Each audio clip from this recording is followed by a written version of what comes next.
Assalamu alaikum students. Hope you all are fine. In continuation with our discussion about D and F block elements, आज हमने analyse करना है coordination compounds को। तो coordination compounds में सबसे पहले हम ये देख लेते हैं कि इनको डिफाइन कैसे किया जाता है। तो डेफिनेशन में जब हम कोऑर्डिनेशन कंपाउंड्स को उसकी डेफिनेशन लिखते हैं बेसिकली, तो we can define it in two different ways. सबसे पहला डेफिनेशन तो ये है कि coordination compounds are basically what, these are ionic compounds. Ionic compounds होते हैं which are formed by the combination of a Lewis acid. Lewis acid के बारे में आपको पता होगा कि लिविस एसिड बेसिकली उस सब्सटेंस को कहते हैं which has the ability of accepting a lone pair of electrons। तो इन दिस केस जो लिविस एसिड होगा वो कौन होगा, इसको हम स्पेसिफाई कर लेते हैं। It's going to be a transition metal. Transition metal means the metal which belongs to D block, D या एफ ब्लॉक एलिमेंट हो सकता है between by the combination of a Lewis acid and a Lewis base। Lewis base कौन हो गए यहाँ पर? Lewis base की पॉसिबिलिटीज काफी ज्यादा हैं, उनको डिस्कस हम करेंगे, लेकिन जनरली आप ये लिख सकते हो कि Lewis base in this case coordination compounds में लिगेंड्स होते हैं। लिगेंड्स को लिविस बेस कहा जाता है। तो आपने कॉम्बिनेशन कोऑर्डिनेशन कंपाउंड्स में दो चीजों की करनी है। लिविस एसिड के तौर पर बिहेव कर रहा है transition metal, and Lewis base के तौर पर बिहेव कर रहा है लिगेंड। इन दोनों की कॉम्बिनेशन करनी है थ्रू अ व्हाट, अभी कंप्लीट नहीं हुआ, इसमें आपने लिखना ये है through the formation of a coordinate covalent bond. Coordinate covalent bond की फॉर्मेशन से जब आप इन दोनों की कॉम्बिनेशन करते हैं, लिविस एसिड के लिविस बेस के साथ करते हो, तो उसके नतीजे में जो आयोनिक कंपाउंड प्रोड्यूस होगा उसको हम क्या कहते हैं, that is what we call a coordination compound. अब इसमें अगर आपने एग्जांपल देनी है तो you can give the example of this. For example let me quote K4 bracket खोला, Fe, फिर उसके अंदर CN6 को मेंशन किया, ब्रैकेट बंद कर दिया। This is what we call potassium ferrocyanide. ठीक है, पोटेशियम फेरोसाइनाइड को एग्जांपल के तौर पर आप ले सकते हो।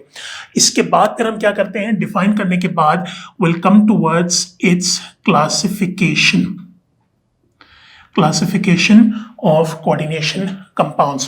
कोऑर्डिनेशन कंपाउंड्स की क्लासिफिकेशन होती है depending upon the charge present on the complex. तो क्लासिफिकेशन में हम क्या करेंगे, हम शुरुआत यहीं से करेंगे कि depending upon the charge present on the complex comma a coordination compound can be classified into the following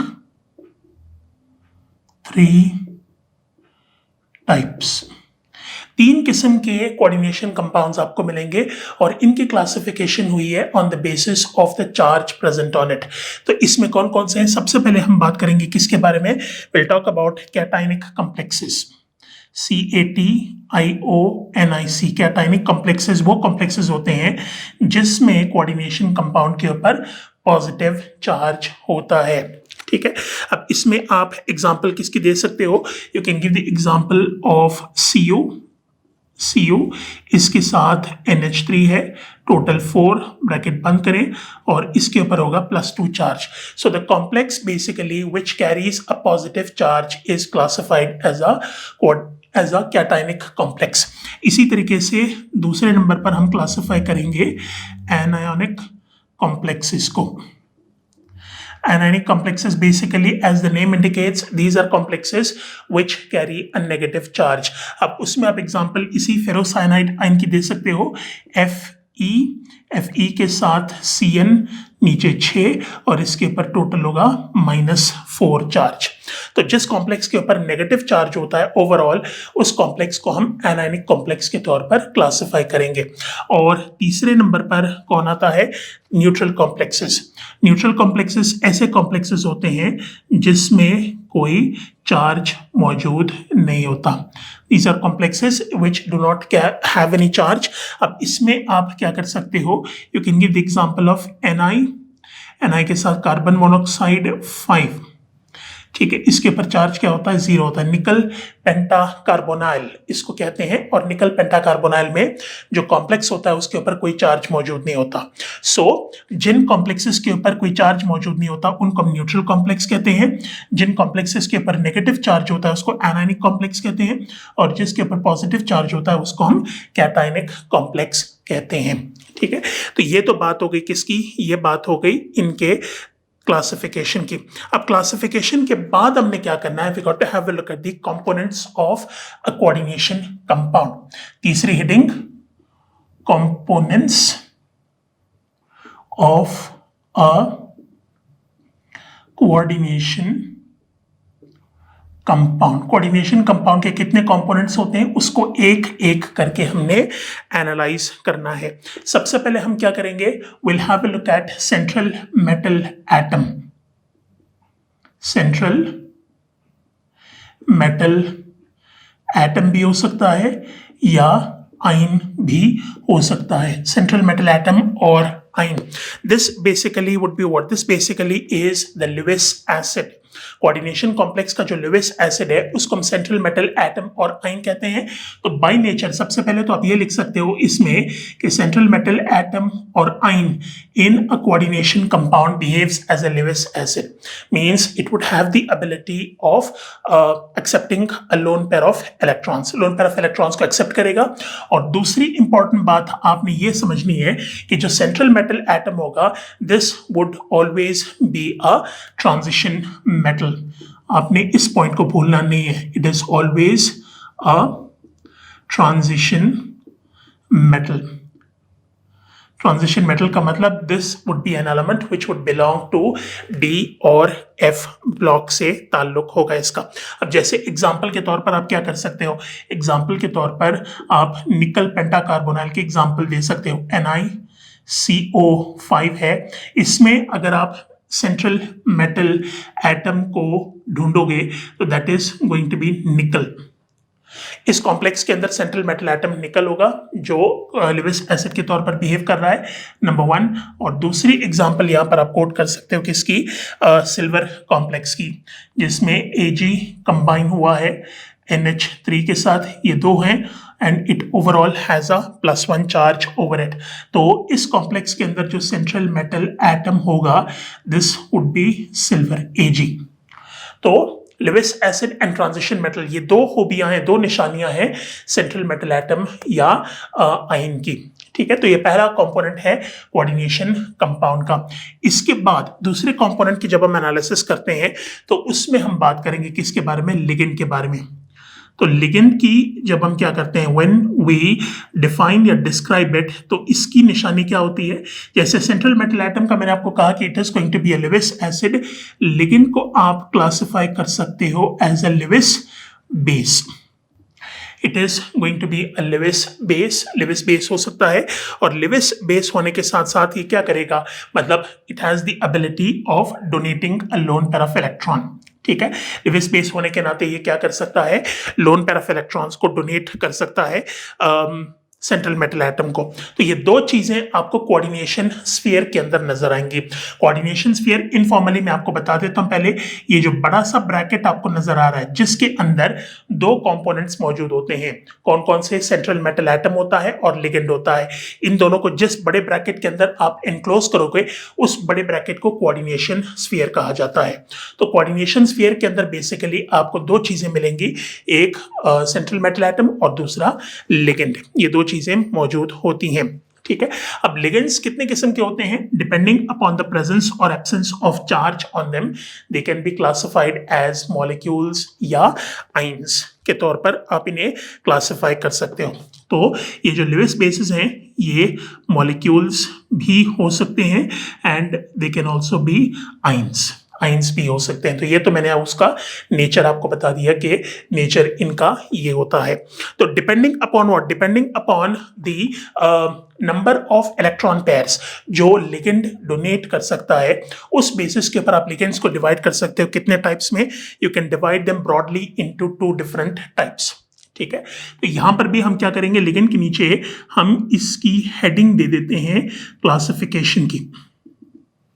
classification की हेडिंग देने के बाद इसमें भी हमने यही चीज लिखनी है, depending upon the number of electron pairs that the ligand can donate, comma, it can be classified into के बाद आप क्या करोगे, into के बाद 2 बड़े ग्रुप्स को मेंशन कर दो। कौन कौन से? सबसे पहला है मोनोडेंटेट लिगेंड और दूसरे नंबर पर है पॉलीडेंटेट लिगेंड। तो ब्रॉडली स्पीकिंग आप लिगेंड्स को इन 2 बड़े ग्रुप्स में डिवाइड कर सकते हो, एक मोनोडेंटेट लिगेंड है और दूसरा पॉलीडेंटेट लिगेंड है। ठीक है, अब इन दोनों को समझ लेते हैं कि ये दोनों हैं क्या। सबसे पहले यहां पर हम बात करेंगे किसके बारे में, will talk about monodentate ligands. Monodentate ligands basically वो those Lewis bases that have the ability to donate only one electron pair is classified as a monodentate ligand। ऐसे ligands जो सिर्फ एक इलेक्ट्रॉन का पेयर डोनेट करने की ability रखते हो, उन लिगेंड्स को हम क्या कहेंगे, will classify them as monodentate ligands. ठीक है, अब इसमें हम क्या कर सकते हैं, इसमें हम दोनों चीजों को इंक्लूड कर सकते हैं, मॉलिक्यूल्स को भी और आइंस को भी। तो एग्जांपल के तौर पर सबसे पहले हम क्या करेंगे, will mention those molecules which can be classified as monodentate ligands. उसमें आपको 3 एग्जांपल्स मिलेंगी। एक है ammonia NH3, it has just a single lone pair of electron in it। दूसरी एग्जांपल हम देंगे किसकी, पानी की H2O, जिसमें 2 लोन पेयर ऑफ इलेक्ट्रॉन्स मौजूद हैं। और तीसरी एग्जांपल होगी कार्बन मोनोऑक्साइड की, जिसमें 2 लोन पेयर ऑफ इलेक्ट्रॉन्स मौजूद हैं। ठीक है, सो ये 3 मॉलिक्यूल्स हैं जिनको आप क्लासिफाई कर सकते हो एज मोनोडेंटेट लिगेंड्स। इसके बाद फिर हम आते हैं किसकी तरफ, वेलकम टुवर्ड्स आइंस। और आइंस में भी हम कौन सी किस आइंस के बारे में बात करेंगे, will talk about anions, negative ions जो एक इलेक्ट्रॉन पेयर को डोनेट करने की एबिलिटी रखते हैं। इसमें हम इंक्लूड पहले कर सकते हैं हैलोजेंस को X with a -1। ये मैंने आपको बताया हुआ है पहले कि हैलोजेंस को जनरली अगर आपने रिप्रेजेंट करना है, you can do that with a capital X। Capital X with a -1 represents a halide ion. इसमें आप क्लोराइड को, ब्रोमाइड को और आयोडाइड को, इन तीनों को इंक्लूड कर सकते हो। Then you have cyanide CN with a -1। उसके अलावा हाइड्रोक्साइड है OH with a -1 और इसके अलावा you got acetate CH3COO with a negative. तो ये सारी की सारी पॉसिबिलिटीज है मोनोडेंटेट लिगेंड्स की। दीज आर नेगेटिव आइंस और ये मॉलिक्यूल्स की एग्जांपल हो गई। इसके बाद फिर हमने बात करनी है किसके बारे में, you will talk about polydentate ligands. तो हेडिंग यहां पर दे देते हैं पॉलीडेंटेट लिगेंड्स की।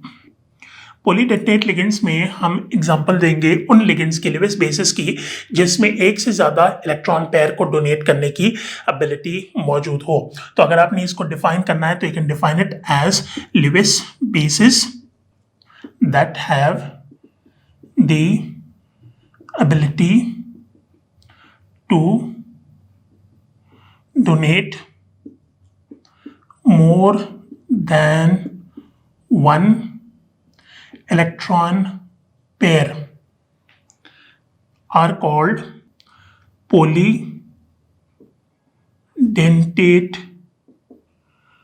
ligands. पॉलीडेंटेट लिगेंड्स के तौर पर आप इसे क्लासिफाई कर सकते हो। तो पॉलीडेंटेट लिगेंड्स में एक से ज़्यादा इलेक्ट्रॉन पेयर को डोनेट करने की एबिलिटी मौजूद है। ठीक है, अब इसमें अगर हम क्या करें, इसमें अगर हम इसकी क्लासिफिकेशन करना चाहें तो इसके बनते हैं 5 different classes, bidentate, tridentate, tetradentate, pentadentate, hexadentate. तो 5 डिफरेंट क्लासेस इनकी बनती हैं। ठीक है, तो इसको हम इसमें ऐड कैसे करेंगे? पॉलीडेंटेट लिगेंड्स, दे आर सब classified into the following 5 types. सब क्लासिफाई इसको किया जा सकता है 5 हिस्सों में, जिसमें सबसे पहला हम क्या कर लेते हैं, let us have a look eight bidentate ligands. सबसे पहले बाइडेंटेट लिगेंड्स को देख लेते हैं।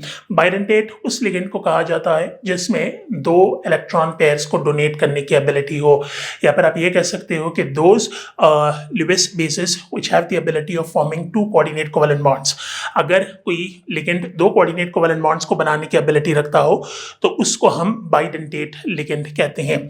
ठीक है, तो इसको हम डिफाइन ऐसे कर लेते हैं कि Lewis basis having the ability to donate 2 electron pairs to a Lewis acid। ऐसे लिविस बेसिस जिसमें 2 इलेक्ट्रॉन पेयर्स को डोनेट करने की एबिलिटी मौजूद हो उसको हम बाइडेंटेट लिगेंड कहते हैं। अब बाइडेंटेट लिगेंड में again you have the examples of ions as well as molecules, ये दोनों मौजूद हैं। तो इसमें भी हम क्या करेंगे, हम पहले मेंशन कर लेते हैं एनाइंस को। एनाइंस में हम एग्जांपल देंगे कार्बोनेट की। कार्बोनेट का स्ट्रक्चर अगर मैं बना के दिखाऊं, वैसे तो इसको लिखा जाता है लाइक दिस CO3 विद -2, लेकिन थोड़ा सा अगर आप इसे एलाबोरेट करोगे तो its structure is going to look like this. Carbonate 2 negative charges आपको 2 ऑक्सीजन एटम्स के ऊपर नजर आ रहे हैं। तो ये 2 ऑक्सीजन एटम्स क्या करेंगे, these are in the position of donating the lone pair of electrons. यहां पर अंदाजा स्ट्रक्चर मैंने आपको इसीलिए बना के दिखाया है कि आपको अंदाजा हो जाए कि कौन से एटम्स कोऑर्डिनेट कोवेलेंट बॉन्ड को फॉर्म करने की पोजीशन में है। तो इन केस ऑफ एनाइंस, जिस एटम के ऊपर नेगेटिव चार्ज मौजूद होगा वो कोऑर्डिनेट कोवेलेंट बॉन्ड बनाएगा। तो in this case these 2 oxygen atoms have the ability of forming coordinate covalent bonds. Likewise अगर हम सल्फेट की बात करें SO4 विद -2, तो सल्फेट का structure it looks like this, oxygen with negative and यहां पर भी ऑक्सीजन नेगेटिव चार्ज के साथ। तो ये सल्फेट का स्ट्रक्चर है जिसमें इन दोनों के ऊपर नेगेटिव चार्ज मौजूद है। तो ये क्या कर सकते हैं, they can form coordinate covalent bonds. And last of all you got oxalate. Oxalate को मॉलिक्यूलर फॉर्म में लिखा जाता है C2O4 विद -2, लेकिन इसको लिखा जाता है स्ट्रक्चरल फॉर्म में ऐसे। ठीक है, तो ये स्ट्रक्चर है ऑक्सैलेट का जिसमें नेगेटिव चार्जेस मौजूद हैं इस तरीके से। तो ये एग्जांपल्स हैं एनाइंस की which have the ability of forming 2 coordinate covalent bonds. अब हम आ जाते हैं मॉलिक्यूल्स की एग्जांपल्स की तरफ बाइडेंटेट लिगेंड्स में। तो उसमें हम एग्जांपल दे सकते हैं 2। एक तो है हाइड्रोजीन की, let me write down molecules over here, और इसके बाद पहले हम मेंशन करेंगे hydrazine NH2 single covalent bond NH2। 2 amino groups को जब आप सिंगल कोवेलेंट बॉन्ड के जरिए जोड़ दोगे तो इससे जो मॉलिक्यूल बनता है that's classified as a hydrogen molecule. इसमें भी ये 2 नाइट्रोजन एटम्स क्या करेंगे, इनमें कोऑर्डिनेट कोवेलेंट बॉन्ड बनाने की एबिलिटी है। Likewise you got ethylene diamine. Ethylene diamine में you got an amino group like this attached with 2 CH2 groups, और ये आगे दूसरे NH2 के साथ attached है। तो in this case इसमें और इसमें कोऑर्डिनेट कोवेलेंट बॉन्ड बनाने की एबिलिटी मौजूद है। तो ये वो 2 मॉलिक्यूल्स हैं which have the ability of forming 2 coordinate covalent bonds. These 2 are bidentate molecular ligands and these are bidentate anionic ligands। ठीक है, तो बाइडेंटेट लिगेंड्स हो गए कंप्लीट। इसके बाद फिर हम आ जाते हैं किसकी तरफ, welcome towards tridentate ligands. Tridentate ligands. Tridentate ligands basically वो लिगेंड्स होते हैं जिसमें 3 कोऑर्डिनेट कोवेलेंट बॉन्ड्स बनाने की एबिलिटी हो। Lewis bases having the ability to form 3 coordinate covalent bonds। ऐसे लिविस बेसिस जिनमें 3 कोऑर्डिनेट कोवेलेंट बॉन्ड बनाने की एबिलिटी मौजूद हो उसको हम क्या कहते हैं, that's what we call a tridentate ligand.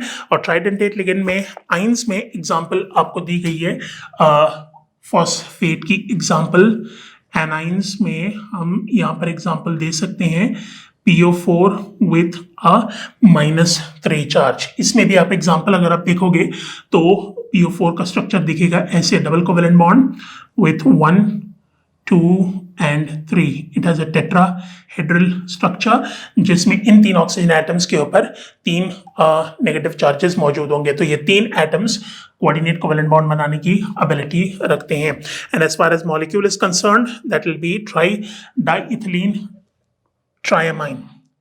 तो इसमें हम मॉलिक्यूल की भी एग्जांपल दे देते हैं। डाइइथिलीन को हम कैसे बनाएंगे, NH2 को पहले लिख लिया, इसको हमने CH2 और CH2 के साथ अटैच किया, then you got an NH the lone pair of electron, इसके बाद दोबारा CH2 सिंगल बॉन्ड CH2 और फिर मॉलिक्यूल को खत्म किया विथ अनदर NH2। तो दिस इज डाइइथिलीन ट्राइअमाइन और इसमें कोऑर्डिनेट कोवेलेंट बॉन्ड्स बनाने की एबिलिटी इन 3 एटम्स पर होती है जिनमें आपको लोन पेयर ऑफ इलेक्ट्रॉन्स नजर आ रहे हैं। ये क्या कर सकते हैं, they can form 3 coordinate covalent bonds. Then you got diethylene triamine, ये हो गया complete. Then you got tetradentate ligand. Tetradentate ligand summarize करके इसको लिख देता हूं, वही चीज बार बार रिपीट हो रही है।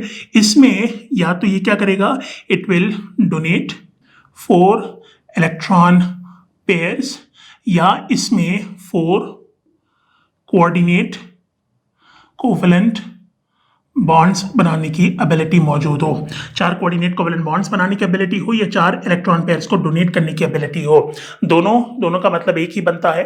तो 2 डिफरेंट तरीके हैं इसको डिस्क्राइब करने के। ऐसे लिगेंड को हम क्या कहेंगे, we will call it as a tetradentate ligand. इसमें ये होगा ट्राइइथिलीन टेट्राअमाइन। ट्राइइथिलीन टेट्राअमाइन में स्ट्रक्चर इसी से मिलता जुलता होगा। सबसे पहले आपने क्या करना है, you got to form an NH2 molecule, NH2 को कंबाइन करना है विथ CH2 एक, उसके बाद NH बीच में, फिर CH2 फिर CH2 फिर NH और आखिर में देन यू गॉट CH2 और आखिर में कंप्लीट करना है NH2 से। तो यहाँ पर 1, ये रहा 2, ये 3 और ये 4। तो ये टेट्राडेंटेट लिगेंड हुआ जिसको हम क्या कहते हैं, वी कॉल इट एज ट्राइइथिलीन टेट्राअमाइन। ठीक है। पेंटाडेंटेट लिगेंड्स, पेंटाडेंटेट लिगेंड्स ऐसे लिगेंड्स होते हैं जिसमें which can donate 5 electron pairs या फिर what can it do, it can form 5 coordinate covalent bonds. 5 coordinate covalent bonds या 5 इलेक्ट्रॉन पेयर्स को जो डोनेट करने की एबिलिटी हो उसको हम क्या कहते हैं, that's what we call a pentadentate ligand. ये टेट्राइथिलीन पेंटाअमाइन होगा, यही स्ट्रक्चर है। इसको थोड़ा सा एलोंगेट करके लिखना है। पेंटाअमाइन है तो 1, फिर CH2 ये 2, फिर CH2 ये फिर 3 के बाद देन यू गॉट CH2 ये हो गया 4 और सबसे आखिर में आपने NH2 को मेंशन किया। ठीक है। सो दिस इज टेट्राइथिलीन और पेंटाअमाइन। ठीक है। सबसे आखिरी जो लिगेंड है that's what we call hexadentate ligand, जिसमें 6 कोऑर्डिनेट कोवेलेंट बॉन्ड्स को बनाने की एबिलिटी हो। Hexadentate ligand, what can it do, it can donate 6 electron pairs या फिर ये क्या कर सकता है, it can form 6 coordinate covalent bonds. 6 coordinate covalent bond बना सकता है, या फिर दूसरा तरीका इसको डिस्क्राइब करने का ये है कि it can donate 6 electron pairs. और इसमें एग्जांपल गिवन है आपको EDTA की, इथिलीन डायमाइन टेट्रा एसीटेट। उसको बनाने के लिए आपको क्या करना होगा, स्ट्रक्चर में CH2 सिंगल बॉन्ड CH2 से शुरू करता हूं। डायमाइन है तो डायमाइन का मतलब दोनों तरफ आप क्या करो, नाइट्रोजन एटम को अटैच कर लो लाइक दिस। और टेट्रा एसीटेट का मतलब यहां पर CH2 उसको अटैच कर लो, CH2 और CH2 C double bond O, ठीक है, along with oxygen negative C double bond O with oxygen negative, ठीक है। तो यहां पर भी क्या होगा, यहां पर भी CH2 C double bond O with oxygen negative, यहां पर भी C double bond O with oxygen negative. तो ये रहा structure ethylene diamine tetra acetate का। It's a hexadentate ligand, like I said. इसमें 6 कोऑर्डिनेट कोवेलेंट बॉन्ड्स कौन कौन बनाएगा, एक ये ऑक्सीजन, ये 2, तीसरा दिस नाइट्रोजन, चौथा ये नाइट्रोजन, पांचवा ये ऑक्सीजन और छठा ये ऑक्सीजन। तो ये रहा स्ट्रक्चर EDTA का। और यहां पर आके लिगेंड्स की डिस्क्रिप्शन हो जाती है कंप्लीट, ठीक है। इसके बाद फिर हमने आना है किसकी तरफ, we got to understand the concept of coordination number. Coordination number के कंसेप्ट को समझना है। कोऑर्डिनेशन नंबर कहते किसको हैं, it is the number of coordinate covalent bonds that are formed by the ligand with the central metal atom. तो इसको आप क्या कर सकते हो, आप इसको डिफाइन या डिस्क्राइब कर सकते हो like this, number of coordinate covalent bonds formed by the ligands with the central metal atom. इसको क्या कहा जाता है, this is what we call coordination number. और आमतौर पर कोऑर्डिनेशन नंबर का अंदाजा हमें हो जाता है जब हम कोऑर्डिनेशन स्फीयर के अंदर नंबर ऑफ लिगेंड्स को देखते हैं। लिगेंड्स की तादाद का देख के अंदाजा आप लगाया जा सकता है कि इजीली कितने कोऑर्डिनेट कोवेलेंट बॉन्ड्स ये फॉर्म कर रहे हैं। अब जैसे मिसाल के तौर पर अगर हम बात करें किसके बारे में, for example if we consider this complex Ag, ठीक है, इसमें NH3 ट्वाइस है और इसके बाहर Cl गिवन है। अब इसका कोऑर्डिनेशन नंबर क्या होगा, coordination number of this complex would be 2। वजह क्या है, क्योंकि इसके अंदर कोऑर्डिनेशन स्फीयर के अंदर you find the presence of 2 ammonia molecules. और अमोनिया मॉलिक्यूल्स को जैसे अभी हमने डिस्कस किया है, it is a monodentate ligand. तो 2 अमोनिया मॉलिक्यूल्स का मतलब यहाँ पर 2 से ज्यादा कोऑर्डिनेट कोवेलेंट बॉन्ड्स नहीं बन सकते। तो इसका कोऑर्डिनेशन नंबर 2 है। Likewise if you have a look at what, if you have a look eight FK4 FeCN6, इसको अगर हम देखें तो इसमें इस कॉम्प्लेक्स में जो कोऑर्डिनेशन नंबर होगा वो कितना होगा, वो 6 होगा, बिकॉज इसके अंदर जो लिगेंड मौजूद है वो साइनाइड है और साइनाइड की तादाद 6 है। Cyanide, like I have told you already, it is a monodentate ligand और 6 साइनाइड्स होने का मतलब ये है कि इसमें 6 कोऑर्डिनेट कोवेलेंट बॉन्ड्स फॉर्म होंगे। तो ये 2 एग्जांपल से प्रॉबेबली कोऑर्डिनेशन नंबर का कंसेप्ट भी क्लियर हो गया होगा कि इसको हम कहते क्या हैं। कोऑर्डिनेशन स्फीयर बड़ा आसान है, यहीं से इसको समझ लें। कोऑर्डिनेशन स्फीयर कहते हैं इस बड़े ब्रैकेट को, ठीक है, the large bracket which contains the central metal atom and the ligand. ये दोनों चीजें जिस बड़े ब्रैकेट के अंदर मौजूद होंगी उसको हम कोऑर्डिनेशन स्फीयर कहते हैं। लार्ज ब्रैकेट जिसके अंदर लिगेंड और सेंट्रल मेटल एटम मौजूद हो उसको हम क्या कहते हैं, that is what we call a coordination sphere, ठीक है। अब कोऑर्डिनेशन स्फीयर जैसे मैं आपको ऑलरेडी बता चुका हूं कि ये कितने टाइप्स के होते हैं, 3 टाइप्स के होते हैं। इसके ऊपर चार्ज पॉजिटिव भी हो सकता है, इसके ऊपर चार्ज नेगेटिव भी हो सकता है, and it might contain even know charge at all. ये 3 पॉसिबिलिटीज कोऑर्डिनेशन स्फीयर में मौजूद हैं। तो अगर आपने क्या करना है, if you want to calculate the charge present on the coordination sphere, तो उसको हम कैलकुलेट कैसे करेंगे, let's very quickly have a look at that. Charge on the coordination sphere, coordination sphere के ऊपर चार्ज को अगर आपने कैलकुलेट करना है तो चार्ज को कैलकुलेट करने के लिए आपको सेंट्रल मेटल एटम के ऊपर चार्ज जो है उसका अंदाजा होना चाहिए और चार्ज जो लिगेंड्स के अंदर मौजूद है उसका अंदाजा होना चाहिए। तो जब आप इन दोनों का डिफरेंस कैलकुलेट करोगे, डिफरेंस बल्कि इसको इस तरह पुट कर लेते हैं, difference of charges present on the ligands and the central metal atom। Central metal atom और लिगेंड्स के दरमियान जो चार्ज का फर्क होता है वो कोऑर्डिनेशन स्फीयर के ऊपर आपको नजर आएगा। अब इसमें मैं आपको एग्जांपल देता हूं पोटेशियम फेरोसाइनाइड की K4FeCN6। इस केस में जो सेंट्रल मेटल एटम है iron has a charge of +2, ठीक है, और Cn एक साइनाइड के ऊपर -1 चार्ज है, टोटल चार्जेस 6 हैं तो इसका मतलब -6 होगा।